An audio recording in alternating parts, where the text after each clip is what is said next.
Hi guys and welcome back to the channel Deepak Yadav Education. Welcome to the daily current affairs of 1st of January 2022. तो guys आज है तारीख 1 जनवरी 2022 और है Saturday. आज की तारीख से जितने भी मोस्ट इंपॉर्टेंट करंट अफेयर्स बनेंगे उन सभी करंट अफेयर्स को हम लोग डिटेल में डिस्कस करेंगे। तो चलो शुभारंभ करते हैं, लेकिन उससे पहले आप सभी लोगों को हैप्पी न्यू ईयर, नए साल की आप सभी लोगों को और आपके परिवार को हार्दिक शुभकामनाएं। लाइफ में ग्रो करते रहो और इस साल आपके जितने भी सपने हैं वो पूरे हो जाए। मैं हमेशा यही मनाता रहूँगा। लाइफ में आप हमेशा कुछ ना कुछ प्रोडक्टिव करते रहो, ये मनाता रहूँगा। साथ ही साथ आप लोगों को करना क्या है, देखो मैं आप लोगों से आज दो चार बातें शेयर करना चाहता हूं। वैसे तो मैं ज़्यादा बातें करता नहीं हूं वीडियोस में, आप लोगों को मालूम होगा, लेकिन आज मैं यहां पर स्टार्टिंग में कुछ दो चार बातें करना चाहता हूं। ज़रूरी है, ध्यान से सुनना, कहीं ना कहीं आपको काफ़ी हद तक मदद करेगी आपके लाइफ में। देखो पहली चीज़ यार आपको ध्यान रखना है कि जो भी आपका दिन है, जैसे आज का दिन हुआ, कल का दिन हुआ, जितने भी दिन हैं यहाँ पर उनको डेली बेसिस पर आपको प्रोडक्टिव बनाना है। प्रोडक्टिव कैसे बनाना है? रोज़ाना कुछ नया सीखना है। आपको रात में सोने से पहले यहाँ पर कुछ नया सीखना है। बिस्तर पर लेटो तो हाँ यार पता चले कि बिल्कुल मैंने आज कुछ नया सीखा है, कल के कंपैरिजन में मैं आज कुछ इंप्रूव हुआ हूँ। तो डेली बेसिस पर अपने आप को कंपेयर करो कल से, और अपने आप को कंपेयर करो। अपने आप को किसी दूसरे से कंपेयर मत करना, अपने आप को खुद कंपेयर करो। मैं कल कैसा था, आज कैसा हूँ, आज मैंने लाइफ में इंप्रूव किया है या नहीं किया है। अगर इंप्रूव नहीं किया है तो उसको जल्द से जल्द आगे बढ़ाओ और अपने लाइफ के अंदर यहाँ पर इंप्रूवमेंट लाने की कोशिश करो। दूसरी चीज़ यहाँ पर क्या है, डेली बेसिस पर कुछ नया सीखो, जैसे मैंने आप लोगों को बता दिया है, और ये चीज़ें आगे कंटिन्यू करते रहना। और एक और बहुत इंपॉर्टेंट बात, देखो लाइफ में ना हमेशा यार मोटिवेशन काम नहीं करता। हाँ करता है, मोटिवेशन एक बहुत इंपॉर्टेंट पार्ट होता है, लेकिन हमेशा मोटिवेशन काम नहीं करता। तो साथ ही साथ एक वर्ड है डिसिप्लिन। डिसिप्लिन वर्ड भी बहुत ज़्यादा इंपॉर्टेंट रोल प्ले करता है लाइफ के अंदर। डिसिप्लिन और कंसिस्टेंसी ये बहुत इंपॉर्टेंट होता है, ठीक है। अगर डिसिप्लिन है, कंसिस्टेंसी है, तो डेफिनेटली आप लोग कुछ ना कुछ चीज़ें या फिर जो भी आपका गोल है उसको अचीव कर पाओगे। क्योंकि जब आपने गोल सेट किया, आप एक तरीके से जिद पर अड़ चुके हो, आप लगातार कंसिस्टेंसी से काम कर रहे हो, तो हार नहीं मानोगे। होता क्या है, अब हम लोग क्या करते हैं, कंसिस्टेंसी मेंटेन नहीं करते, सोचते हैं यार आज मोटिवेशन मिल जाए, आज काम कर लेंगे, कल मोटिवेशन नहीं मिला, आज मोटिवेशन नहीं है हमारे पास, तो फिर आज काम करना रह गया। तो इससे अच्छा आप लोगों को कंसिस्टेंसी के ऊपर थोड़ा सा फोकस रखना होगा। भले यहाँ पर जो आपने काम सेट कर रखा है, आज मुझे 7 घंटे पढ़ना है, 8 घंटे पढ़ना है, तो पढ़ना है। किसी दिन फंक्शन हो गया घर में, कुछ भी हो गया, तब भी एटलीस्ट 1 से 2 घंटा निकालना है, पढ़ना ही पढ़ना है। तो इस प्रकार से आप कंसिस्टेंसी को मेंटेन कर सकते हो। मेरे साथ भी ऐसा ही होता है, कभी कभी बहुत सारा काम पड़ता है लेकिन वीडियोस रिकॉर्ड करनी होती है, तो मैं पूरी तरह से फोकस ये रखता हूँ कि मुझे 2 वीडियोस तो जो रिकॉर्ड कर रहा हूँ वो रिकॉर्ड करनी करनी है। मैं बहुत सारा एक्स्ट्रा काम करने की कोशिश करता हूँ, लेकिन मैं लाइफ में कर नहीं पा रहा हूँ, ठीक है, क्योंकि यहाँ पर टाइम की कमी है। लेकिन यहाँ पर इन दोनों वीडियोज़ को लेकर मैंने बहुत सारा कंसिस्टेंसी को मेंटेन करने की कोशिश करी है, एक डिसिप्लिन को मेंटेन करने की कोशिश करी है। तो आप लोग भी यहाँ पर कोशिश करना, क्योंकि आप लोगों ने देखा होगा, अगर हम बात करें इसी साल की, तो 1 जनवरी 2021 से लेकर अब यहाँ पर 31 दिसंबर आ चुका है, ठीक है, कल का दिन निकला।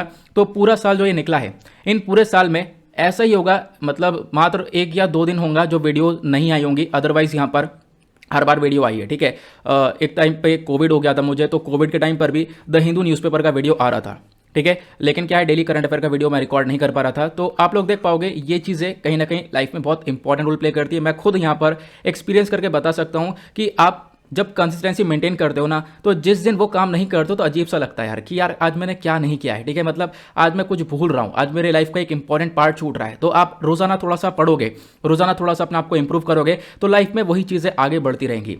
तीसरी चीज़ यहाँ पर सबसे बड़ी बात यार, अपने आप को ना सराउंड करो उन लोगों से जो कि आपसे काफ़ी बेहतर हो, मतलब आपसे बेहतर हो किस प्रकार से, आपको काफ़ी कुछ सिखा सकें, इन्हीं लोगों से सराउंड करो। और देखो हम लोगों को सीखना सबसे चाहिए, कोई बच्चा भी डेफिनेटली कुछ नई चीज़ सिखाता है, बड़ा भी नई चीज़ सिखाता है, तो जहाँ पर सीखने को मिल रहा है वहाँ पर ज्ञान बटोर लो, देखो।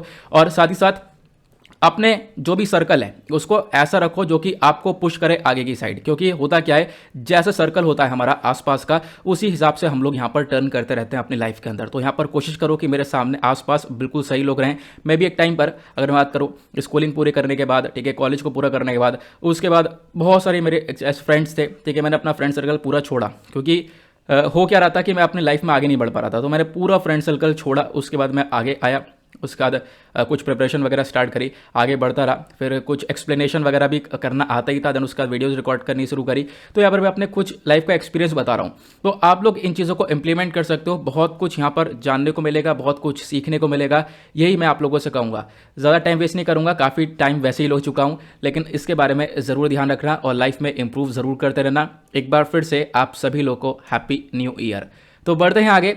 आगे बढ़ने से पहले गाइज, अगर आप लोग को इस लेक्चर का पीडीएफ चाहिए तो नीचे डिस्क्रिप्शन बॉक्स में आप सभी लोगों को टेलीग्राम का लिंक दिया गया है, वहाँ से जाकर आप लोग इस लेक्चर के पीडीएफ को डाउनलोड कर सकते हो। और ये है मेरी Instagram ID Deepak Yadav education. चाहो तो आप लोग मुझे यहाँ पर फॉलो कर सकते हो और अपनी जितनी भी क्वेरीज है मुझसे पूछ सकते हो। बाय द वे, दोनों ही चीज़ों का लिंक मैंने आपको नीचे डिस्क्रिप्शन बॉक्स में प्रोवाइड करवा दिया गया है।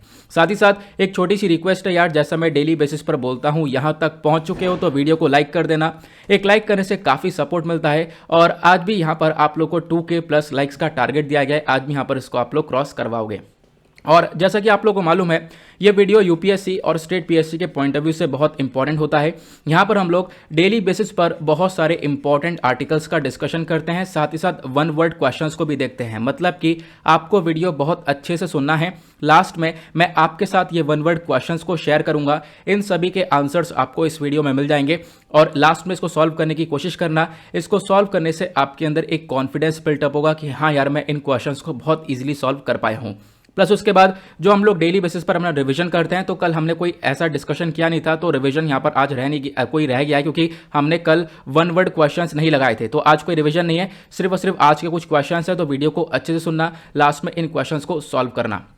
नाउ स्टार्ट करते हैं डिस्कशन को। यह है आज का सबसे पहला आर्टिकल और बहुत इंपॉर्टेंट आर्टिकल है। आज के जितने भी आर्टिकल्स हैं, पूरा वीडियो बहुत इंपॉर्टेंट है, बहुत कुछ नई चीज़ें जानने को मिलने वाली है। और जैसे मैं आप लोगों से बोलता हूं, चाहो तो आप लोग साथ ही साथ नोट्स प्रिपेयर कर सकते हो, अदरवाइज पीडीएफ में आपको प्रोवाइड करवा दूंगा। जब भी आपको टाइम मिले पीडीएफ डाउनलोड करना टेलीग्राम से, और इसमें से जो भी इंपॉर्टेंट पॉइंट्स हैं उनको अपने नोट्स में इनकॉर्पोरेट कर लेना। आर्टिकल में चर्चा की गई है थर्ड पॉजिटिव इंडिजनाइजेशन लिस्ट के बारे में, यहां पर जी आ जाएगा। तो अगर हम बात करें तो बेसिकली फोकस ये रखा जा रहा है कि जो डिफेंस इक्विपमेंट्स होते हैं, जो हथियार हैं, जो वेपन है, इसको हम लोग अभी के टाइम पर क्या कर रहे हैं। अभी भारत ना बहुत सारे कंट्रीज से इंपोर्ट करता है, बहुत सारी कंट्रीज से हम लोग इन डिफेंस इक्विपमेंट्स को खरीदते हैं। तो हमारा मेन मकसद है, हम जो भी खरीद रहे हैं, जो भी इंपोर्ट कर रहे हैं, उसको खत्म करें, इंपोर्ट ना करें और अपने कंट्री के अंदर उन वेपन्स को बनाएं। और उस कंट्री के अंदर आप कह सकते हो कि हम लोग जब अपनी कंट्री में इन वेपन्स को बनाएंगे, तो इस वेपन्स को बनाने से क्या होगा, हमारे यहाँ एम्प्लॉयमेंट जनरेट होगा, रेवेन्यू जनरेट होगा। हम लोग उन वेपन्स को एक्सपोर्ट भी करेंगे, वहां से भी हम लोग रेवेन्यू को कमा सकते हैं, प्लस आत्मनिर्भर बन पाएंगे। ये भी एक बहुत इंपॉर्टेंट स्टेप है। तो इसी के ऊपर फोकस रखा गया है। ये थर्ड पॉजिटिव इंडिजनाइजेशन लिस्ट है, इससे पहले फर्स्ट और सेकंड वाली भी है। तो क्या है आखिरकार ये लिस्ट, आगे मैं आप लोग को समझाने वाला हूं। तो ये जो आर्टिकल है, ये हमारा जीएस पेपर 2 और 3 दोनों के पॉइंट ऑफ व्यू से इंपॉर्टेंट हो जाएगा। सिलेबस में वेरियस टॉपिक्स मेंशन हैं, जैसे defence technology, indigenisation of technology, government policies and interventions के। अब बात करें न्यूज़ में क्यों है, हिंदुस्तान टाइम्स का आर्टिकल देखने को मिलेगा, इसके साथ इंडियन एक्सप्रेस, द हिंदू, सभी न्यूज़पेपर्स ऑलरेडी कवर कर चुके हैं। तो हाल ही में जो हमारी मिनिस्ट्री ऑफ डिफेंस है, इन्होंने क्या बोला, इन्होंने बोला 351 आइटम्स, लगभग 351 जो आइटम्स है, जिसको हम लोग दूसरे कंट्री से यहाँ पर इंपोर्ट कर रहे थे, इंडिया में इंपोर्ट कर रहे थे, उनके ऊपर रिस्ट्रिक्शन लगा दिया गया है। अब उनको इंपोर्ट नहीं किया जाएगा। अब क्या होगा, जब ये आइटम इंपोर्ट नहीं करेंगे तो हमारे कंट्री के अंदर आएंगे कैसे, तो इनको हम अपने कंट्री के अंदर खुद बनाएंगे। तो क्या किया जाएगा, अभी यहां पर इसको हम लोग अपने कंट्री के अंदर इंडिजनाइजेशन, मतलब खुद यहां पर बनाने वाले हैं, खुद डिफेंस सेक्टर की मैन्युफैक्चरिंग करने वाले हैं। क्लियर हुआ। तो ये बहुत सिंपल सा कॉन्सेप्ट है। हम लोग क्या कर रहे हैं, हम लोग जो दुनिया भर से जो कंट्रीज हैं उनसे जो हम लोग डिफेंस इक्विपमेंट्स को परचेज कर रहे हैं, उनको करने से बंद करेंगे, डिफेंस इक्विपमेंट्स को परचेज नहीं किया जाएगा और अपने कंट्री के अंदर हम लोग यहां पर उनको बनाएंगे। उसके बाद जैसे मैंने आपको बताया, ये थर्ड इंडिजनाइजेशन लिस्ट के अंदर बताया गया है, थर्ड पॉजिटिव इंडिजनाइजेशन लिस्ट के अंदर। थर्ड पॉजिटिव इसलिए बोला गया, इसको पॉजिटिव इसलिए बोला गया क्योंकि हम इतने जो आइटम्स हैं जिनको हम लोग बाहर से लेना बंद करेंगे और अपने कंट्री के अंदर बनाएंगे, तो कंट्री के अंदर बनाएंगे, इसी वजह से इसको इस पॉजिटिव इंडिजनाइजेशन लिस्ट के अंदर डाला गया। उसी प्रकार से अभी साल जून 2021 के अंदर अगर हम बात करें तो recently second negative import list को भी बनाया गया था। ठीक है, इसके अंदर भी आप कह सकते हो कि हमने बहुत सारे आइटम्स को बोला था कि बहुत सारे जो आइटम्स होंगे डिफेंस इक्विपमेंट्स, ठीक है, डिफेंस इक्विपमेंट्स मतलब कि जो भी हथियार वगैरह हैं, उन सबको हम लोग क्या करेंगे, एक तरीके से इंपोर्ट नहीं करेंगे, अपने कंट्री में बनाएंगे। उसी प्रकार से जो पहली नेगेटिव इंडिजनाइजेशन लिस्ट थी, ये भी यहाँ पर इसमें भी हमने डिसाइड किया था कि 101 आइटम्स को हम लोग दूसरे कंट्री से नहीं खरीदेंगे और अपने कंट्री के अंदर बनाएंगे। तो जो पहली वाली जो नेगेटिव लिस्ट थी ना, इसको 2020 के अंदर लाया गया था, यह आपको ध्यान रखना है। लेकिन अभी हम बात कर रहे हैं तीसरे वाले की, तो अभी हमारा जो गोल है वो काफी बढ़ चुका है, हम लोग बहुत सारे आइटम्स को अपने कंट्री के अंदर बनाने वाले हैं। तो आप लोग यहां पर देख पाओगे, ये यहां पर आर्टिकल के अंदर मेंशन किया गया। देन उसके बाद हम लोग यहां पर समझेंगे अब और भी इंपॉर्टेंट बातों की, जैसे कि यहां पर अगर हम बात करें प्रोक्योरमेंट की, तो जितने भी 351 आइटम्स हैं, अब इनको खरीदा तो जाएगा नहीं, दूसरे कंट्री से हम नहीं खरीदेंगे। अब इनको क्या करेंगे, हम अपने कंट्री के अंदर प्रोड्यूस करेंगे, इंडिजीनियसली इसको प्रोड्यूस किया जाएगा और जितने भी प्रोविजंस है हमारे डीएपी के अंदर, डिफेंस एक्विजिशन प्रोसीजर के अंदर, उसको फॉलो करते हुए हम लोग अपने कंट्री के अंदर इनका प्रोडक्शन करने वाले हैं, इन हथियारों को बनाने वाले हैं। नाउ इसमें बोला गया कि हमारा जो कंटेंट है खुद रहेगा, इंडिजीनियस कंटेंट रहेगा, कंट्री का कंटेंट रहेगा, कंट्री के अंदर मैन्युफैक्चरिंग होगी, मेक इन इंडिया प्रोजेक्ट रहेगा। तो इन सब चीज़ों के बेसिस पर आगे बढ़ेंगे। टाइमलाइन देखो क्या रखा गया है, ये बोला गया आने वाले टाइम पर हम लोग ऐसे और भी काम करने वाले हैं, और भी जो डिफेंस इक्विपमेंट्स हम लोग परचेज करते हैं उनको भी बंद किया जाएगा, खरीदना एक तरीके से यहाँ पे हम लोग बिल्कुल तरीके से बंद कर देंगे और उसके बाद अपने कंट्री के अंदर उसको बनाएंगे। जैसे कि हमने डिसाइड किया है कि दिसंबर 2022 से हम लोग क्या करने वाले हैं, और 172 आइटम्स को बैन करेंगे, इंपोर्ट नहीं करेंगे। उसके बाद 2023 तक हम लोग 89 आइटम्स को भी यहाँ पर बैन कर देंगे, इंपोर्ट नहीं करेंगे, उसको खुद हम लोग अपने कंट्री के अंदर बनाएंगे। ठीक है, तो आप लोग देख पाओगे साल 2024 तक ये प्रोसेस ऐसी चलता रहेगा और जितने भी हमारी डिपेंडेंसी है आज के टाइम पर दूसरे देशों के ऊपर, जो दूसरे देशों से हम हथियार खरीद रहे हैं, उनको पूरी तरह से खत्म किया जाएगा। सारी चीजें हम लोग अपने कंट्री के अंदर डेवलप करेंगे। इसके अंदर बहुत कुछ है, जैसे कि वार्निंग सेंसर हो गए, ठीक है, गन फायर कंट्रोल सिस्टम हो गया, missile container, torpedo tube launcher, electrical parts हो गए। तो ये सारी चीजें हैं जो कि बनाई जाएंगी और कंट्री से, दूसरी कंट्री से खरीदा नहीं जाएगा। क्लियर हुआ? अब इसका इंपॉर्टेंस क्या होगा, मतलब इसकी खासियत क्या होगी, इससे फायदा क्या होगा? देखो पहला फायदा तो ये होगा, हम आत्मनिर्भर बन पाएंगे, सेल्फ रिलायंट बन पाएंगे, हम अपने पैरों पर खड़े हो पाएंगे। जो आज के टाइम पर डिपेंडेंट है हम दूसरे कंट्रीज पर, वो हमारी डिपेंडेंसी कम हो जाएगी। और सबसे बड़ी बात, जब हम दूसरे कंट्री से इन डिफेंस इक्विपमेंट्स को परचेज कर रहे हैं तो डेफिनेटली भारत का जो पैसा है वो बाहर जा रहा है ना। तो हमारा जो बहुत सारा पैसा है वो बाहर जा रहा है, तो क्या होगा, जब हम अपने कंट्री के अंदर बनाएंगे तो वो पैसा काफी बचाएंगे हम लोग, ठीक है, काफी कुछ पैसा बचाएंगे और उससे इनफैक्ट पैसा जनरेट करेंगे आने वाले टाइम पर। ठीक है, ये आपको क्लियर हो गया। देन उसके बाद इससे क्या होगा, हमारे यहां पर जो पब्लिक और प्राइवेट सेक्टर है वो आपस में मिलकर काम करेंगे, इससे चीजें और ज्यादा बेहतर होंगी। हमारे कंट्री का जो डिफेंस एक्सपोर्ट है वो प्रमोट होगा आगे, ठीक है, आत्मनिर्भर की तरफ बढ़ेंगे, हम लोग चीजों को बनाकर उसको एक्सपोर्ट करेंगे। बस इतने ही तक कहानी नहीं रुक पाएगी, हम लोग और भी चीजों के ऊपर काम करेंगे, रिसर्च और डेवलपमेंट के ऊपर काम करेंगे, नया नया इन्वेस्टमेंट किया जाएगा, हर तरफ से हम लोग आगे बढ़ने की कोशिश करेंगे। देखो जब डेफिनेटली हम अपने कंट्री के अंदर चीज़ों को बनाना शुरू करेंगे तो बहुत कुछ नई नई चीज़ें भी हम लोग को मिला करेंगी, हम लोग कुछ नई नई रिसर्चेस करेंगे, अपने हिसाब से कुछ नई नई चीज़ें बनाएंगे जो कि दुनिया भर को पसंद आएगा, वो भी हम लोगों से खरीदेंगे। साथ ही साथ चौथा फायदा क्या देखने को मिलेगा, यहां पर एक तरीके से देखो होगा क्या, जब हम अपने कंट्री के अंदर डिफेंस इक्विपमेंट्स को बनाने लगेंगे तो इससे जो हमारे माइक्रो स्मॉल मीडियम एंटरप्राइजेस हैं इनको भी बहुत फायदा होगा, जो स्टार्टअप्स हैं उनके लिए बहुत बड़ी अपॉर्चुनिटी हो जाएगी। ठीक है, क्या होगा, ये छोटे छोटे जो स्टार्टअप्स है, छोटे छोटे बिजनेसेस हैं, ये थोड़े से ग्रो होते हुए नजर आएंगे, जो कि काफी बेहतरीन बात होने वाली है। और ये तो हुई बात सिग्निफिकेंस की, इंपॉर्टेंस की। अब बात करते हैं आखिरकार इंडिजिनाइजेशन का मतलब होता क्या है। जैसे मैंने आपको बताया, इंडिजिनाइजेशन का मतलब यही होता है कि हम अपने कंट्री के अंदर क्या करें, खुद अपने डिफेंस इक्विपमेंट्स को प्रोड्यूस करें।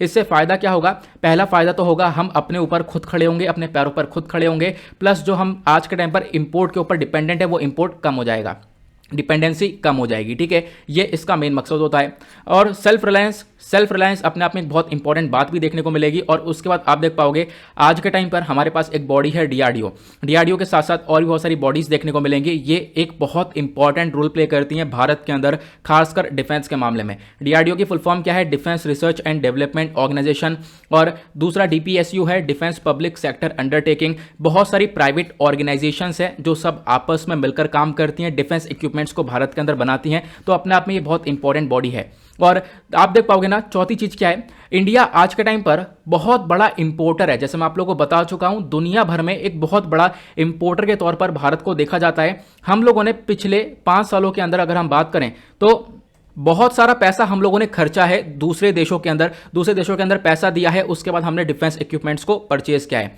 और आने वाले टाइम पे भी, आने वाले 5 साल के अंदर भी वो पैसा खर्च जाएगा। लगभग $130 बिलियन हम लोग खर्च देते, तो आप खुद समझो कि कितना ज़्यादा फायदा खुद को होगा। हम लोग कुछ नया सीखेंगे भी और प्लस हम लोग अपने कंट्री में ग्रो करेंगे। अब इसका बैकग्राउंड क्या है, देखो हम लोग अगर बात करें तो इसका बैकग्राउंड क्या देखने को मिलेगा, इसका इतिहास क्या है, आपको समझने की कोशिश करनी पड़ेगी यहाँ पर। देखो, अगर हम बात करें तो पहले हम लोग काफ़ी ज़्यादा डिपेंडेंट थे दूसरी कंट्रीज़ के ऊपर, सोवियत यूनियन के ऊपर और भी दूसरे कंट्रीज़ के ऊपर बहुत ज़्यादा डिपेंडेंट थे। लेकिन फिर 1980 के आसपास, 1980s के आसपास की अगर हम बात करें, हमारी सरकार ने डिफेंस रिसर्च एंड डेवलपमेंट के ऊपर काफ़ी कुछ करना शुरू किया, रिसर्च और डेवलपमेंट के ऊपर पैसा खर्चना शुरू किया। और जैसे हमने यहाँ पर पैसा खर्चा, क्योंकि हम लोग ये देख पा रहे थे कि भाई हमारी डिपेंडेंसी बड़ी है, हम लोग यहाँ पर कुछ अपनी तरफ से नहीं बना पा रहे हैं, हम लोग दूसरे देशों से ही सामान को खरीद रहे हैं, तो इसके लिए कुछ करना होगा। हमने रिसर्च एंड डेवलपमेंट के ऊपर काम किया। और देन उसके बाद होता क्या है, 1983 में भारत यहां पर खुद एक प्रोग्राम लेकर आता है, IGMDP, मतलब integrated guided missile development programme. और हमने अपनी कंट्री के खुद 5 मिसाइल सिस्टम को डेवलप किया है, जो कि आज के टाइम पर दुनिया भर में जाने जाते हैं, जैसे पृथ्वी, अग्नि, त्रिशूल, आकाश और नाग। यहां पर इसको ध्यान रख सकते हो पटना के नाम से, ठीक है। तो इन 5 मिसाइल्स को हमने डेवलप किया। उसके बाद क्या बोला गया कि शुरुआत तो तब हुई 1998 के आसपास। यहां पर क्या हुआ, इंडिया और रशिया ने मिलकर एक इंटर गवर्नमेंटल एग्रीमेंट किया, दोनों की सरकारों ने मिलकर एग्रीमेंट किया कि दोनों मिलकर, रशिया और इंडिया मिलकर ब्रह्मोस सुपरसोनिक क्रूज मिसाइल को बनाने वाले हैं। तो आप कह सकते हो अब तब से शुरुआत हो चुकी थी, तब से इंडिया ने पूरी तरह से फोकस ये रखा कि अब हम लोग अपने पैरों पर खड़ा होना शुरू करेंगे और अब हमारे पास सारी चीजें आ रही हैं, हम लोग काफी सारी चीजों को सीख चुके हैं। इसकी ज़रूरत क्या है, अब हम इसको डिस्कस करेंगे। आखिरकार ऐसा क्यों, अगर हम दूसरे कंट्री से खरीदते रहें तो इससे तो कुछ प्रॉब्लम है नहीं, लेकिन यहाँ पर आप कह सकते हो कि ये सही भी नहीं है। आज हमें खुद अपने पैरों पर खड़ा होना पड़ेगा। इसकी ज़रूरत इसलिए है कि हमारा जो फिस्कल डेफिसिट है वो कम होगा। मतलब कि हमने देखा कि इंडिया आज के टाइम पर सेकंड लार्जेस्ट आर्म इंपोर्टर है। मतलब पहला तो सऊदी अरेबिया है, सऊदी अरेबिया सबसे ज़्यादा हथियार खरीदता है दूसरे देशों से, फिर उसके बाद इंडिया आता है, इंडिया भी सबसे ज़्यादा हथियार खरीदता है। हालांकि हमारा बजट बहुत बड़ा है वेपन्स के अंदर, लेकिन फिर भी हम लोग क्या कर रहे हैं, फॉरेन मार्केट्स के ऊपर डिपेंडेंट है। तो होता क्या है, हमारा जो फिस्कल डेफिसिट है ट्रेड के अंदर, आप देख पाओगे काफी तक कमी चलती है हमारी, तो वो कमी काफी कम हो जाएगी, ठीक है। उसके बाद क्या होगा, दूसरी सबसे बड़ी जरूरत इसलिए है कि अगर हमारे यहाँ पर खुद प्रोडक्शन होगा तो इससे एम्प्लॉयमेंट जनरेशन होगा, रोजगार बढ़ेगा।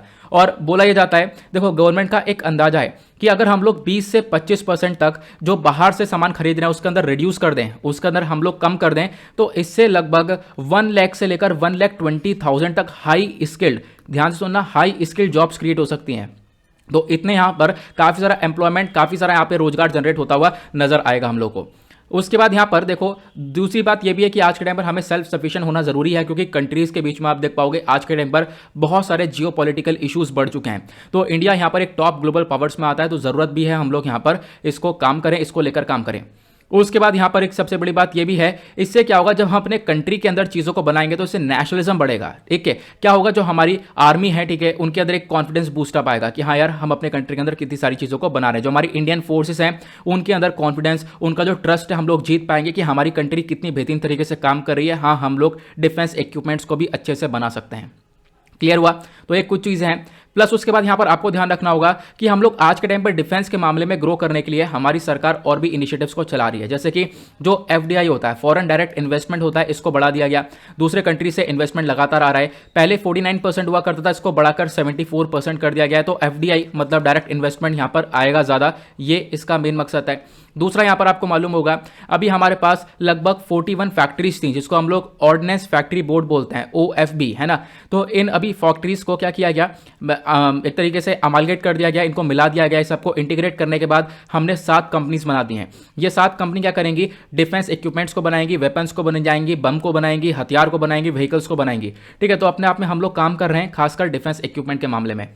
उसके बाद हमारा जो डिफेंस इंडिया स्टार्टअप चैलेंज है, ये एक बेसिकली यहाँ पर इसका मेन मकसद है कि हमारे कंट्री में जो स्टार्टअप्स हैं, छोटे छोटे एंटरप्राइजेस हैं, इनोवेटर्स हैं, इन सबको सपोर्ट किया जा सके, ठीक है। उसके बाद सृजन पोर्टल आपको देखने को मिलेगा। ये भी एक प्रकार का पोर्टल है जहाँ पर जो वेंडर्स है उनसे बोला जाता है कि अपने जो आइटम्स, आप इंडिजिनाइजेशन आइटम्स का इस्तेमाल करो, ठीक है, अपने कंट्री के अंदर ग्रोथ के ऊपर काम करो। तो इस प्रकार की चीज़ें यहाँ पर, इस प्रकार के जो इनिशिएटिव वो सरकार के थ्रू उठाए गए हैं, तो आप इसके बारे में ध्यान रख सकते हो।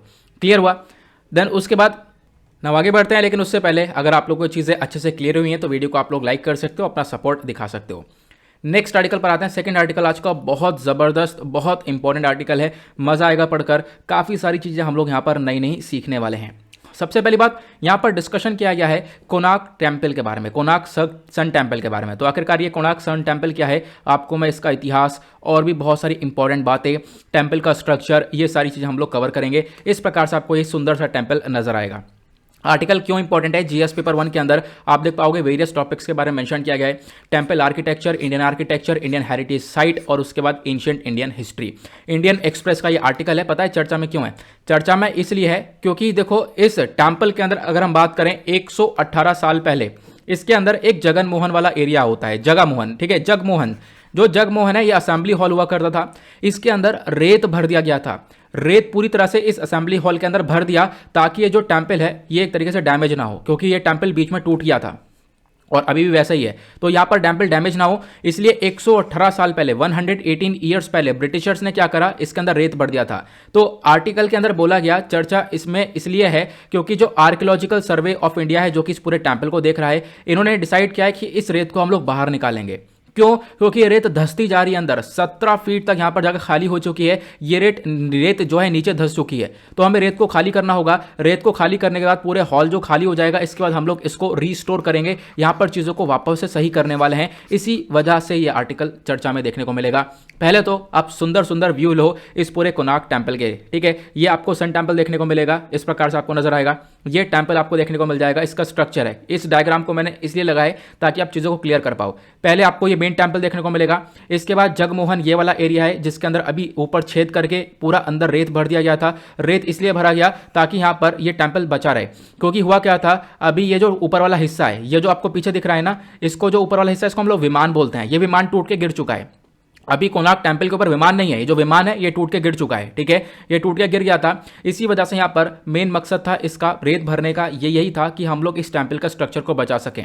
उसके बाद आगे इसके यहाँ पर नाट मंदिर आता है, तो आप लोग इसके बारे में ध्यान रख सकते हो। ये कुछ इस प्रकार का स्ट्रक्चर देखने को मिल जाता है। अब उसके बाद यहाँ पर आप देख पाओगे ऊपर जो इसका विमान था, विमान नहीं है, विमान टूट चुका है, ठीक है, ये आपको ध्यान रखना है। अभी यहाँ पर रिस्टोरेशन का काम चल रहा है, जैसे आप लोग देख पा रहे होंगे, इसको वापस से रिस्टोर किया जा रहा है, क्योंकि अपने आप में एक बहुत इंपॉर्टेंट ये यूनेस्को वर्ल्ड हेरिटेज साइट है। यहाँ पर आप देख पाओगे नीचे की साइड इस टेम्पल पर इस प्रकार से पहिए वगैरह बनाए हुए हैं, ठीक है, मैं आपको स्ट्रक्चर समझा रहा हूँ। इस प्रकार से पहिए लगे हुए हैं, ठीक है। ऐसा लगता है यहाँ पर ये जो टेम्पल है ये एक तरीके से रथ की तरह है, ठीक है, क्योंकि यहाँ पर नीचे आपको साइड में पहिए बने हुए नजर आएंगे। और उसके बाद यहाँ पर आप देख पाओगे जो पहिया इस प्रकार से आपको सामने से नजर आएगा। अब ऐसा पहिया आप लोगों ने कहीं देखा होगा, नोट में देखा है, हाँ बिल्कुल देखा होगा। यहाँ पर आप देख पाओगे 10 रुपये का नोट है, इसमें ये वाला जो स्ट्रक्चर है वो यही वाला है, ऊपर वाला आप लोग यहाँ पर देख पा रहे होंगे, है ना। तो ये जो पहिए आपके 10 रुपये के नोट के अंदर भी देखने को मिल जाते हैं। क्लियर हुआ इतना? अब हम बात करते हैं आर्टिकल के बारे में। देखो, आर्टिकल के बारे में जानने से पहले आप लोग को 2-4 बातें जाननी पड़ेंगी इस टेम्पल के बारे में। कोणार्क टेम्पल के बारे में अगर हम बात करें, जो कोणार्क सन टेम्पल है ये कहाँ पर लोकेटेड है? ये ईस्ट ओडिशा के अंदर लोकेटेड है। जो पूरी शहर है, ठीक है, पूरी अपने आप में एक बहुत पवित्र जगह है, ठीक है। और पवित्र जो पूरी शहर से थोड़ी सी दूरी पर, थोड़ा सा दूर जाओगे तो वहाँ पर कोणार्क टेम्पल लोकेटेड है। दूसरा क्वेश्चन आता है, इस टेम्पल को किसने बनाया था? देखो, अपने आप में बहुत सारी कहानियाँ, लेकिन अगर हम बात करें जहाँ पर सारी चीज़ें मेंशन करी गई हैं, तो इस टेम्पल को बनाया गया था 13th सेंचुरी के आसपास। जो किंग नरसिम्हा देव जी हैं, ठीक है, किंग नरसिम्हा देव वन, इनके थ्रू यहाँ पर इस टेम्पल को बनाया गया था। और इसको ध्यान रखना, ये ईस्टर्न गंगा डायनेस्टी से बिलोंग करते थे। और जो ईस्टर्न गंगा डायनेस्टी है ये इसको रुधि गंगा और प्रच्छय गंगा के नाम से भी जाना जाता था। तो इसी डायनेस्टी के रूलर यहाँ पर नरसिम्हा थे, नरसिम्हा वन, तो इन्होंने यहाँ पर आप कह सकते हो कि इस टेम्पल को बनवाया था। क्लियर हुआ? इतना टेम्पल के बारे में जाना आपने। ये जो टेम्पल है ये आपको चैरियट के तौर पर देखने को मिलेगा, रथ की तरह देखने को मिलेगा। क्यों? क्योंकि ये आपको रथ के स्ट्रक्चर में बनाया गया है और नीचे आप लोग देख पा रहे हैं ऐसे पहिए लगे हुए हैं, है ना, यहाँ पर पहिए बनाए गए, ऐसा लगता है ये पूरा रथ है। और उसके बाद तीसरी इंपॉर्टेंट चीज, ये जो टेम्पल है पूरा मंदिर ये डेडिकेट किया गया है सन गॉड को, सूर्य देवता को यहाँ पर यह मंदिर डेडिकेट किया गया, ठीक है। और उसके बाद यहाँ पर ये जो पूरा स्ट्रक्चर है ये कलिंगा स्ट्रक्चर के तौर पर बनाया गया, कलिंगा स्ट्रक्चर, ठीक है। कलिंगा स्ट्रक्चर के अंदर यही होता है, आप लोग जगमोहन देखते हो, ठीक है, उसका रेखा देवल देखते हो जिसको हम लोग सैंक्टम बोलते हैं, ठीक है। ये चीज़ें आप लोग देख पाते हो यहाँ पर, तो इसके बारे में आपको ध्यान रखना है। उसके बाद जो मैंने आपको बताया जो आर्किटेक्चर है ये स्टाइल कलिंगा टेम्पल का है। और एक चीज़ और है यहाँ पर, इसमें मेंशन नहीं करी लेकिन मैं आपको बता दूंगा, जैसे कि यहाँ पर कोणार्क नाम है, ठीक है, कोणार्क, है ना। अगर हम इसे वर्ड को तोड़ें तो कोणार्क मतलब होता है कॉर्नर और उसका आर्क मतलब होता है द सन गॉड, ठीक है। तो आपको ध्यान रखना है इसके बारे में। उसके बाद जो ये कोणार्क है ये अपने आप एक तरीके से ओडिशा की जो है शान काफ़ी हद तक बढ़ा देता है। और यहाँ पर जो ये ओडिशा के अंदर टेम्पल है इसका अपने खुद का स्ट्रक्चर है। ओडिशा के अंदर जो भी टेम्पल्स बने हुए हैं उनका खुद का अपना यहाँ पर पैटर्न देखने को मिलता है। उसके बाद आपका क्वेश्चन होगा कि बिल्कुल यहाँ पर ये जो टेम्पल है ये एक यूनेस्को वर्ल्ड हेरिटेज साइट देखने को मिलेगा। इसको UNESCO world heritage site declare किया गया था 1984 में। यहाँ पर आपको इस प्रकार के 12 पहिए देखने को मिलते हैं हर साइड पर, और बोला जाता है ये जो 12 पहिए हैं एक साइड इधर है एक साइड उधर है, तो आप कह सकते हो 24 हो गए टोटल। तो कभी कभी बोला जाता है जो ये 24 पहिए हैं ये एक दिन के अंदर 24 घंटे को डेडिकेट करते हैं, या फिर बोला जाता है जो एक साइड 12 पहिए हैं ये साल में 12 मंथ को डेडिकेट करते हैं। तो इस प्रकार की बातें बोली जाती हैं, ठीक है। तो आपको इसके बारे में ध्यान रखना है। और उड़ीसा के अंदर और भी बहुत सारे इस प्रकार के मॉन्यूमेंट्स हैं, इंपॉर्टेंट मॉन्यूमेंट्स हैं, जैसे कि जगन्नाथ टेम्पल हुआ पुरी के अंदर, उसका तारा तारिणी टेम्पल, उदयगिरी और कंदागिरी गेव्स हो गए, लिंगराज टेम्पल हो गया, और उसके बाद आप लोग यहाँ पर कोणार्क टेम्पल देख ही रहे होंगे। तो मैंने कोणार्क टेम्पल के बारे में आपको इनफ इन्फॉर्मेशन काफ़ी सारी प्रोवाइड करवाई है। और ये जो आर्किटेक्चर है कलिंगा आर्किटेक्चर के तौर पर बनाया गया है। इसके अंदर क्या होता है, दो पार्ट्स होते हैं, एक टावर होता है और एक हॉल होता है। मैंने आपको दिखा दिया अभी मैप में, ठीक है, सॉरी इस पिक्चर के अंदर। तो जो टावर होता है वो डेवला होता है जो कि टूट चुका है, और जो हॉल है जगमोहन हॉल, इसके अंदर रेत भरी गई है। इसी हॉल के अंदर से जो रेत है वो खाली करने के बारे में चर्चा की गई है। नाउ ये जो वॉल है बेसिकली मैंने आपको बताया ड्वेला और जगमोहन की, ये बहुत ज़्यादा अच्छी तरीके से कार्वेट करी गई है, ऐसा आप लोग देख पाते होंगे। यहाँ पर कार्विंग्स करी गई, बहुत सारी नक्काशियां बनाई गई हैं, ऐसा आप लोग को ये नजर आ रहा होगा। इस प्रकार से नक्काशियां बनाई जाती हैं। क्लियर हुआ? तो ये चीजें हुई, लेकिन अब आते हैं हम लोग कुछ और बातों पर, ठीक है। आपने यहां पर देखा कि मैंने बताया कि जो टेम्पल है ये टेम्पल टूट चुका था। अब ये बोला जाता है कि टेम्पल क्यों टूटा, आपके दिमाग में क्वेश्चन आ रहा होगा। तो यहाँ पर इस्लामिक इन्वेजन हुआ था, जो 16वीं सेंचुरी से जो इस्लामिक इन्वेजन हुआ था, उसके बाद यहाँ पर बोला जाता है उन्हीं के थ्रू ये टेम्पल डिस्ट्रॉय किया गया। या फिर ये भी बोला जाता है जो टेम्पल है ये समुद्र के किनारे आपको देखने को मिलेगा। तो समुद्र के किनारे होने की वजह से जो यहाँ की मिट्टी है वो इनकम्पेटेबल है, मिट्टी आपस में मतलब एक तरीके से आप कह सकते हो जैसे मिट्टी एक तरीके से स्टेबल होनी चाहिए ना, उस प्रकार से स्टेबल देखने को मिलेगी नहीं, ठीक है। तो इसी वजह से यहाँ पर इनका स्ट्रक्चर टूट चुका है, स्ट्रक्चर काफ़ी खराब हो चुका है, और इसी वजह से यहाँ पर आप कह सकते हो काफ़ी चर्चा होती है। और हुआ क्या कि 1903 में जो ब्रिटिश एडमिनिस्ट्रेशन है इन्होंने यहाँ पर ध्यान दिया कि भाई यहाँ पर ये तो टेम्पल अगर ऐसा रहा तो बर्बाद हो जाएगा, और ये जो आगे जगमोहन है तो बिल्कुल सही है, पीछे ये टूट चुका था, ठीक है, मंडपा टूट चुका, विमान टूट चुका था। तो यहाँ पर जो जगमोहन है इसको बचाना था, तो इसको बचाने के लिए क्या किया गया, इसमें आप कह सकते हो ऊपर से छेद कर इसके अंदर पूरी तरह से रेत भर दी गई। अब रेत भरने के बाद इसको सील कर दिया गया ताकि जो मॉन्यूमेंट है इसको स्टेबल बनाया जा सके, आगे तक ये ऐसा टिका रहे, ठीक है। तो अभी वापस से इसलिए चर्चा की गई है यहाँ पर क्या होगा, तो वापस से चर्चा ये की गई कि अब यहाँ पर हम लोग क्या करने वाले हैं कि जो ये रेत इसके अंदर भरी हुई थी उस रेत को हम लोग खाली करेंगे, ठीक है। उस रेत को हम लोग खाली करेंगे क्योंकि हुआ क्या है, हमने ये देखा कि जो रेत है इस पूरे आप कह सकते हो जो ये जगमोहन आपको हॉल देखने को मिलेगा, इसके अंदर जो रेत है वो धंस चुकी है, अंदर धंस चुकी है। बोला जा रहा है क्रैक अंदर बढ़ चुके हैं, इस वजह से रेत धंसती जा रही है, ठीक है। और 17 फीट का गैप बन चुका है, और इसी वजह से यहाँ पर ये इसका मेन मकसद है कि हम लोग क्या काम करें, रेत को बाहर निकालें। यहाँ पर सोल्यूशन ये दिया गया, रेत को बाहर निकाला जाए और इस पूरे अंदर से जो हॉल है उसको रिस्टोर किया जाए। या फिर दूसरा सोल्यूशन ये दिया गया है, जो जगह बच गई है जो खाली हो चुकी है क्योंकि रेत धंस चुकी है अंदर, तो जो गैप खाली हो चुका है इसके अंदर हम लोग क्या कर सकें, यहां पर और रेत भर दें, तो ये इसका सॉल्यूशन हो सकता है। तो दो सॉल्यूशन है, आने वाले टाइम पर देखेंगे कि किस प्रकार से आगे यहां पर इस टेम्पल के रिगार्डिंग काम किया जाता है। आई होप आप लोगों को मजा आ चुका होगा, बहुत सारी बातें आप लोगों ने यहाँ पर जान ली होंगी इस टेम्पल के बारे में, सारी इंपॉर्टेंट इन्फॉर्मेशन मैंने आप लोगों को कवर करवा दी है। अगला आर्टिकल, अगले आर्टिकल में अपतनी टेक्सटाइल प्रोडक्ट के बारे में चर्चा की गई है। ये चर्चा में इसलिए है क्योंकि अभी रिसेंटली एक आप कह सकते हो जो ये अपतनी टेक्सटाइल प्रोडक्ट है जो कि यहाँ पर इन्हीं ट्राइब्स इन्हीं आदिवासी लोगों को बिलोंग करता है, तो यहाँ पर जो ये टेक्सटाइल प्रोडक्ट है इसको अभी जीआई टैग दिया गया है। जीआई टैग मतलब जियोग्राफिकल इंडिकेशन टैग दिया गया, तो अपने आप में इंपॉर्टेंट है और ऐसे बहुत सारे क्वेश्चंस बनते हैं। तो इनका जो टेक्सटाइल, इनका जो कपड़ा है वो इस प्रकार से नजर आता है, इसमें आप ज्योमेट्रिकल पैटर्न्स वगैरह देख रहे होंगे, तो इस प्रकार से यहाँ पर इसी कपड़े को जीआई टैग दिया गया। आर्टिकल कैसे इंपॉर्टेंट होगा, जीएस पेपर 3 के अंदर, जीएस पेपर 1 के अंदर, जीएस पेपर 2 के अंदर, तीनों पेपर के पॉइंट ऑफ व्यू से इंपॉर्टेंट है। और प्लस उसके बाद यहाँ पर आप देख पाओगे हमारे पास टॉपिक है intellectual property rights GS paper 3 के अंदर, तो इसकी वजह से भी काफ़ी इंपॉर्टेंट ये देखने को मिलेगा। नाउ क्वेश्चन ये है, ये जो पूरा का पूरा कपड़ा है वो यहाँ पर उसका क्या वैल्यू है मैं आपको बताता हूँ। सबसे पहली बात, जो अपतनी है, ठीक है, ये क्या करते हैं, ये इसको वीव करते हैं, मतलब बुनते हैं, इस पूरे कपड़े को इनकी बुनाई की जाती है, ठीक है, इसी वजह से यहाँ पर वीव को कहते हैं बुनना है, ठीक है। ये जो अपतनी पूरा का पूरा टेक्सटाइल आपको देखने को मिलेगा, ये अपतनी ट्राइब से आती है, यही यहाँ पर जो आदिवासी लोग हैं यही यहाँ पर इसको बनाते हैं, ठीक है। अरुणाचल प्रदेश के अंदर ये आपको ट्राइब्स देखने को मिलती है। ये जो ट्राइब्स है अरुणाचल प्रदेश के अंदर जीरो वैली में रहते हैं, और यहाँ पर आप कह सकते हो जो ये पूरा का पूरा अपतनी वेव है इसका हेडक्वार्टर आपको लोअर सुबनसिरी डिस्ट्रिक्ट के अंदर देखने को मिल जाता है, ये आपको ध्यान रखना है। उसके बाद जो ये अपतरी कम्युनिटी है, ये लोग क्या करते हैं, ये खुद की जो टेक्सटाइल है इसकी बुनाई वगैरह करते हैं अलग अलग ओकेजन्स पर। जैसे कोई यहाँ पर कोई फेस्टिवल आ गया, ठीक है, कोई यहाँ पर त्यौहार है, तो उसके बेसिस पर यहाँ पर अलग अलग कपड़ों की बुनाई वगैरह ये करते रहते हैं। और उसके बाद जो इनका फैब्रिक होता है, जो इनका कपड़ा होता है इन ट्राइब्स का, वो उसके अंदर ज्योमेट्रिक और जिगजैग पैटर्न्स नजर आएंगे। जैसे आप लोग देख पाओगे, मैंने अभी आपको दिखाया, इस पर ज्योमेट्रिक पैटर्न्स और साथ ही साथ यहाँ पर जिगजैग पैटर्न्स आप लोग को नजर आ रहे होंगे। तो इस प्रकार के पैटर्न्स यहाँ पर नजर आते हैं, ठीक है। साथ ही साथ यहाँ पर जो ये ट्राइब है, इनके बारे में आपको ध्यान रखना है। ये क्या करते हैं, ये कुछ शॉल्स की बुनाई भी करते हैं। जो ये शॉल्स की बुनाई करते हैं उसको जिग जीरो या जिलन बोला जाता है या जैकेट्स बोला जाता है, लेकिन यहाँ पर इनको एग्जैक्टली सुपंतरी बोला जाता है, तो आपको ध्यान रखना है, ठीक है। तो सुपंतरी क्या है, बेसिकली एक जैकेट है, और जो कि यहाँ पर आपातनी ट्राइब्स के थ्रू बुनाई करके बनाया जाता है। उसके बाद अब यहाँ पर जो इन कलर की, मतलब जैसे ये कपड़ा है, इस कपड़े के ऊपर कलरिंग कैसे की गई है, तो कलरिंग पता है कैसे की जाती है, यहाँ पर नेचुरल चीज़ों का इस्तेमाल करके, प्लांट्स का इस्तेमाल करके कलरिंग की जाती है। जो ये पीपल है, ये लीव्स, पत्तों का इस्तेमाल करते हैं, प्लांट रिसोर्सेज का इस्तेमाल करते हैं। जो कलरिंग होती है बिल्कुल ऑर्गेनिक कलरिंग होती है, ये आपको ध्यान रखना है। और जो अपतनी ट्राइब्स में विमेन आपको देखने को मिलती हैं, विमेन यहाँ पर इन सारी चीज़ों को आगे परफॉर्म करती हैं, आपको ध्यान रखना है। देन उसके बाद यही चीज़ें इंफॉर्मेशन जो है इंपॉर्टेंट है, इसके बारे में ध्यान रख सकते हो। उसके बाद अपतनी ट्राइब्स के बारे में हम लोग बात करते हैं डायरेक्टली, क्योंकि यहाँ पर अपतनी ट्राइब्स के बारे में काफ़ी चर्चा हुई है, और जो ट्राइब्स वगैरह है बहुत इंपॉर्टेंट होती हैं हमारे एग्जाम के पॉइंट ऑफ व्यू से, आप लोगों को मालूम होगा। तो जो अपतनी है बेसिकली यहाँ पर एक ट्राइबल ग्रुप है, एक आदिवासियों का ग्रुप आपको देखने को मिलेगा। ये कहाँ पे रहते हैं, अरुणाचल प्रदेश के जीरो वैली में यहाँ पर रहते हैं। उसके बाद इनकी जो भाषा होती है, इनकी एक लोकल लैंग्वेज होती है जिसको हम लोग तानी बोलते हैं, ठीक है। प्लस उसके बाद यहाँ पर ये पूजा करते हैं, सन की वर्शिप करते हैं, सन और मून की, ठीक है।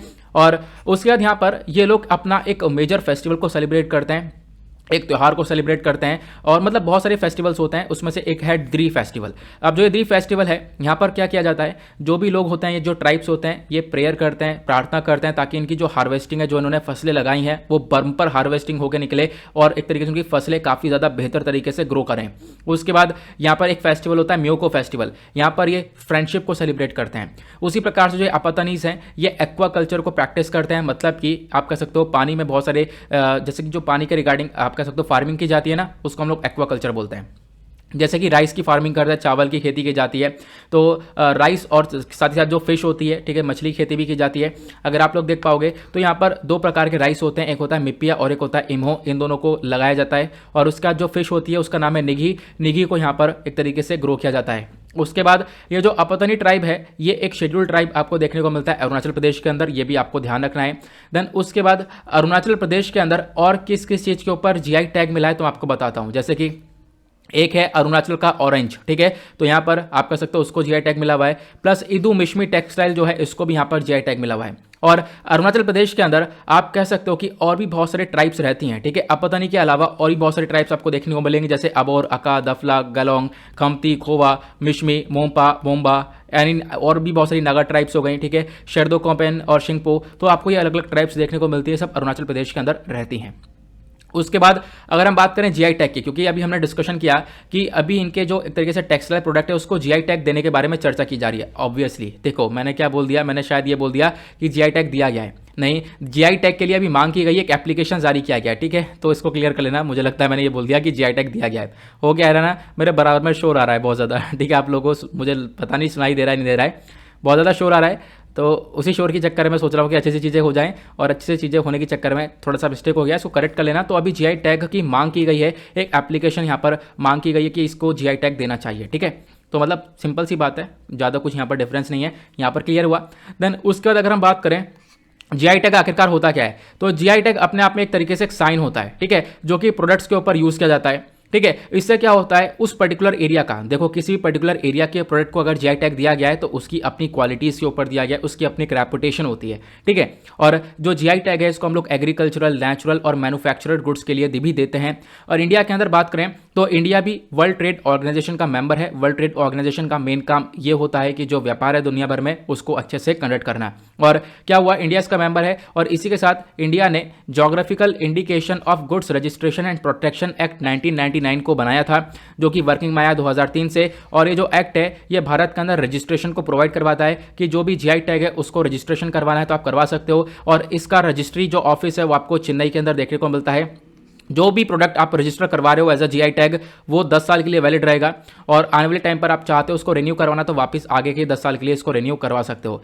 फायदा क्या होता है जीआई टैग का? तो देखो जीआई टैग का फायदा ये होता है कि जहां पर जीआई टैग मिल गया जिस प्रोडक्ट को, वही लोग उसको ग्रो करेंगे, ठीक है। कोई दूसरा प्रोड्यूसर यहां पर उसका मिसयूज नहीं कर सकता है, तो अपने आप में ये फायदा देखने को मिलता है। प्लस एक ऑथेंटिसिटी देखने को मिलती है कि जिस पर्टिकुलर एरिया के प्रोडक्ट को जीआई टैग मिला है वहां से एक्सपोर्ट वगैरह ज़्यादा हो जाता है, ठीक है। उस एरिया की जो इकॉनमी है वो काफ़ी तक डेवलप होती है, क्योंकि जो दूसरी कंट्रीज़ हैं वो जीआई टैग के प्रोडक्ट को ही खरीदना पसंद करती हैं। तो यहाँ पर जिस भी पर्टिकुलर एरिया के अंदर जो भी प्रोडक्ट को जीआई टैग मिलता है तो वहाँ पे आप कह सकते हो उस पर्टिकुलर एरिया की इकॉनमी वगैरह जनरेट होती हुई नजर आती है। नेक्स्ट आर्टिकल में चर्चा की गई है extreme cold weather clothing system के बारे में। तो मतलब आप नाम से समझ पा रहे होंगे, extreme cold weather clothing system मतलब अगर भरपूर मात्रा में ठंड पड़ रही है, ठीक है, बहुत बेहतरीन तरीके से ठंड पड़ रही है, तो उसमें आप कैसे बच सकते हो। तो इस प्रकार से यहाँ पर ये क्लॉथिंग सिस्टम बनाया गया है हमारी फोर्सेस के लिए, ठीक है। तो उसको लेकर चर्चा की गई। आर्टिकल की बात करें तो जीएस पेपर 3 के पॉइंट ऑफ व्यू से इंपॉर्टेंट हो जाएगा। सिलेबस के अंदर वेरियस टॉपिक्स हैं जैसे कि डिफेंस एंड टेक्नोलॉजी और इंडिजिनाइजेशन ऑफ टेक्नोलॉजी के पॉइंट ऑफ व्यू से। आर्टिकल में यहाँ पर देख पाओगे बोला गया हाल ही में जो डीआरडीओ है, that is defence research and development organisation, इन्होंने यहाँ पर ये जो indigenous extreme cold weather clothing system का टेक्नोलॉजी है ये अभी 5 इंडियन कंपनीज को दिया है। इन इंडियन कंपनीज को ये टेक्नोलॉजी दी ताकि जो इंडियन कंपनीज हैं वो यहाँ पर इस वाले क्लॉथिंग सिस्टम को बनाए, मतलब इस वाले कपड़े को बनाए ताकि ठंड में हम लोग इंसान को अच्छे से बचा सकें, ठीक है, और ये ज़्यादा से ज़्यादा बनाए और हम लोग अपनी फोर्सेस को प्रोवाइड करवा सकें। क्लियर हुआ? तो अपने आप में आप देख पाओगे इसकी जो डिजाइनिंग है वो अपने आप में बहुत इंपॉर्टेंट है। इसकी डिजाइनिंग के अंदर आपको बहुत ज़्यादा हीट मिलती है। आप जब ये कपड़ा पहनोगे तो आपको अंदर से बहुत ज़्यादा हीट लगेगी, ठीक है। एक तरीके से आप कह सकते हो कि जैसे मतलब होता नहीं है कि जो ठंड ज़्यादा पड़ती है बहुत से एरिया के अंदर -15 डिग्री -50 डिग्री सेल्सियस पड़ रहा है, ठीक है, उसमें भी आपको यहाँ पर एक प्रॉपर फीलिंग आएगी, ठीक है, आपका बॉडी बिल्कुल सुरक्षित रहेगा। तो खासकर जो हिमालयन रीजन होते हैं वहाँ के लिए यहाँ पर इसको बनाया गया। इसके अंदर आप देख पाओगे वाटर प्रूफ कैटेगरी देखने को मिलेगा। वाटर प्रूफ भी है, विंड प्रूफ भी है, हवा भी चलेगी तो भी आपके शरीर के अंदर नहीं जाएगी। आप आराम से ब्रीथिंग कर सकते हो। ब्रीथिंग मतलब आप सांस ले सकते हो, क्योंकि होता क्या है यहाँ पर इस प्रकार से मुंह ढका रहता है, लेकिन आप यहाँ पर ब्रीथेबिलिटी देखने को मिलती है। इसके अंदर सांस आराम से ले सकते हो, इंसुलेशन को बढ़ा सकते हो, ठीक है, मतलब जो गर्मी है इसके अंदर वो आप देख पाओगे काफ़ी हद तक बढ़ जाती है। और ये अपने आप में काफ़ी इंपॉर्टेंट फीचर है, खासकर हाई ऑल्टीट्यूड के लिए। जो भी एक तरीके से पहाड़ों पर ऑपरेशन चल रहे हैं वहाँ पर जाके आप कह सकते हो जो लोग हैं उनको हम लोग ये क्लॉथिंग प्रोवाइड करवा दे तो उनकी बहुत ज़्यादा हेल्प हो जाएगी, ठीक है। उसके बाद बोला गया इस क्लॉथिंग को इस प्रकार से डिज़ाइन किया गया है कि +15 से लेकर -50 डिग्री -50 डिग्री सेल्सियस, खुद इमेजिन कर सकते हो, -50 डिग्री सेल्सियस में भी आप इस क्लॉथिंग का सिस्टम का इस्तेमाल कर सकते हो। ये जो क्लॉथ है ये आपको काफ़ी हद तक आपकी बॉडी को प्रोटेक्शन में रखेगा। इसकी इंपॉर्टेंस क्या है? देखो इंपॉर्टेंस ये है कि आज के टाइम पर जब हम इसको अपने कंट्री में बनाएंगे, क्योंकि इंडिजीनियस वर्ड मैंने बोला, जब हम अपनी कंट्री के अंदर बनाएंगे तो इससे जो हमारी इंडियन आर्मी है जो आज के टाइम पर ग्लेशियर्स में देखने को मिलती है, हिमालयाज में देखने को मिलती है, उनको हम लोग यहाँ पर क्या कर पाएंगे, ये प्रोवाइड करवा पाएंगे, ठीक है। ये जो हमारी क्लॉथिंग सिस्टम है ये प्रोवाइड करवा पाएंगे। अब आप कहोगे अब क्या कर रहे हैं हम लोग? अभी देखो प्रोवाइड करवाते हैं, लेकिन होता क्या है हम लोग इंपोर्ट करते हैं दूसरे देशों से, हम लोग यहाँ पर एक क्लॉथिंग सिस्टम को खरीदते हैं, ठीक है। तो अब क्या होगा जब हम अपने कंट्री के अंदर इसके ऊपर काम करेंगे तो कंट्री के अंदर प्रोडक्शन के ऊपर काम किया जाएगा और बेसिकली आप ये कह सकते हो कि इसे प्रोडक्शन करने के बाद हम लोग हाई ऑल्टीट्यूड में जितने भी हमारे ट्रूप्स तैनात हैं उनको हम लोग ये दे देंगे। इससे एडवांटेज क्या होगा? देखो यहाँ पर ये बहुत सारे एडवांटेजेस को प्रोवाइड करवाएगा। जैसे कि यहाँ पर आप कह सकते हो कि अभी हम लोग जब इंपोर्ट कर रहे हैं तो हमारे पास एक ऑल्टरनेटिव आ जाएगा इंपोर्ट का। अगर कोई परेशानी भी होती है तो इंपोर्ट की कोई ज़रूरत नहीं, हम अपने कंट्री के अंदर चीज़ों को बना पा रहे हैं। क्लियर हुआ? तो अभी यहाँ पर डीआरडीओ ने पूरा मसला दिया है अलग अलग कंपनीज को, तो डीआरडीओ के बारे में जान लो। डिफेंस रिसर्च डेवलपमेंट ऑर्गेनाइजेशन, इसको एस्टेब्लिश किया गया था 1958 में, ठीक है। और बहुत सारी जो बॉडीज़ हैं उनको कंबाइन किया गया था, जैसे कि technical development establishment, directorate of technical development production, defence science organisation, इनको आपस में कंबाइन करने के बाद डीआरडीओ को बनाया गया था। डीआरडीओ मिनिस्ट्री ऑफ डिफेंस के अंडर में काम करता है, बहुत सारे वेपन्स वगैरह बनाते हैं। आपको मालूम होगा डीआरडीओ के बारे में अभी मैंने फर्स्ट आर्टिकल में ही बताया था। आई होप आप लोगों ने वीडियो अच्छे से सुना। वीडियो अगर अच्छे से सुना है तो मैं क्वेश्चंस आपके साथ शेयर करूंगा, इनको सॉल्व करने की कोशिश करना। पहला क्वेश्चन आपसे पूछता है, जो हाल ही में मिनिस्ट्री ऑफ डिफेंस है इन्होंने यहाँ पर कितने आइटम्स को इंपोर्ट करने से रिस्ट्रिक्ट किया है कि इतने आइटम्स हम लोग इंपोर्ट नहीं करेंगे, और वो सारे item third positive indigenisation list के अंदर देखने को मिलेंगे। नेक्स्ट क्वेश्चन, जो कोनार्क टेम्पल है इसको बनाया गया था 13वीं सेंचुरी में, किसके थ्रू बनाया गया था? नीचे कमेंट सेक्शन में उनका नाम लिखना है।